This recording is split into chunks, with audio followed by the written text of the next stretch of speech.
Today is day one of my new style of documenting my process.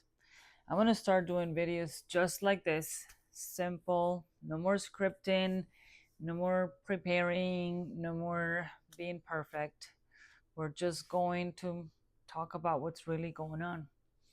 So, as you may know, I'm starting over from scratch. Like, there's a bunch of things that happen throughout. I'm going to start talking more about the story, but in the last video that I was talking about, I was telling you about this pizza place, coffee shop. The pizza place was a no-go. And then the coffee shop. Some people has been asking me about, like, so what happened with the coffee shop?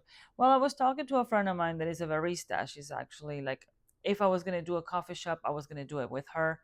Like, she's a barista. She's very knowledgeable in the coffee space and stuff like that. I'm very good in the management space. So it was going to be like a very good partnership because she will take care of all the coffee things and things that I don't have experience, but I do have experience in the management and the staffing and all this stuff, the numbers and the things that I was going to take care of. But at this time, she's not in a place where she can actually leave her position. She works right now, and then she's got other personal things that she needs to take care of. So for now, I think that coffee shop is going to be pushed to the side. I also have seen three property management companies that very small ones, Orlando, Airbnb style. It's not HOA style, which is what I really want, but it still could work.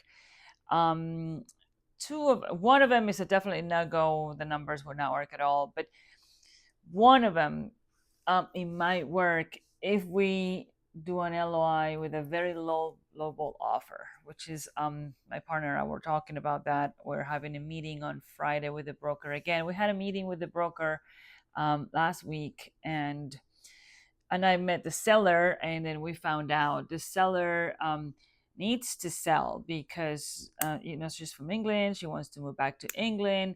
She is tired of managing the thing by herself. It's a very small business, so she is the operator. So if I take that over, I'll be buying that, and I would have to implement a lot of new systems and things. I might even have to hire a person. So we need to put all that into the calculations to be able to work. So it's still a very interesting thing. We're gonna try to do an offer on Friday. We'll see how far away are we from the numbers that the seller would be able to take.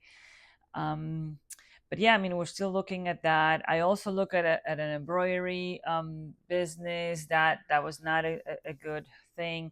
I've been reaching out to brokers a lot, and now I'm like looking at numbers constantly, and I'm learning a lot because the first time I looked at numbers, I was a little bit slow at doing the whole process of like, hey, what is the SDE, and how much do I need to make, and how much salary can I put into the thing to be able to cash flow and still cover the debt that we're going to be inquiring with either seller financing or SBA.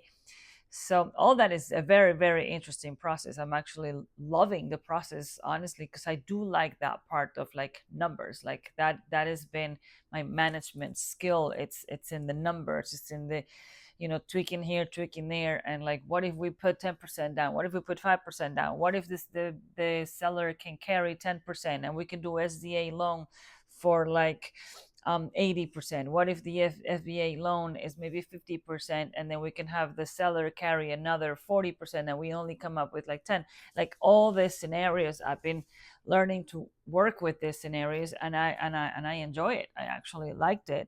So I'm getting better at it. Like, I'm getting, the more I look at these numbers and the more I try these scenarios with the numbers and the calculations, the more I enjoy it, actually. So that's where I'm at. I did have like a this week was a little bit tough because, as you guys know, I do have or had a bunch of like a couple of YouTube channels that I was working on, like Bible stories on YouTube and things that I was working on, but they were AI generated and faceless channels. So YouTube has changed a lot of their policies, procedures, whatever. So now it's a problem because they're not going to be monetizing anything that is done with AI. So at this point, that project is kind of shut down. Very sad for me because that is, I spent a lot of time and a lot of money on that project. So I'm very sad about that. But I do believe that God is closing a big door where I put a lot of my faith and effort only for me to put more of my time and effort into one lane instead of maybe being too all over the place. So I'm thankful. I'm again starting over. I feel like every time I talk to you guys, I start over again because there's something new that I have to let go and start over. But yeah, I mean, the kind of content that we're gonna have now is gonna be this way. No more editing, no more fancy, no more scripting, no more any of that. It's just gonna be me telling you day to day how is it going. So I hope you follow for more. Take care.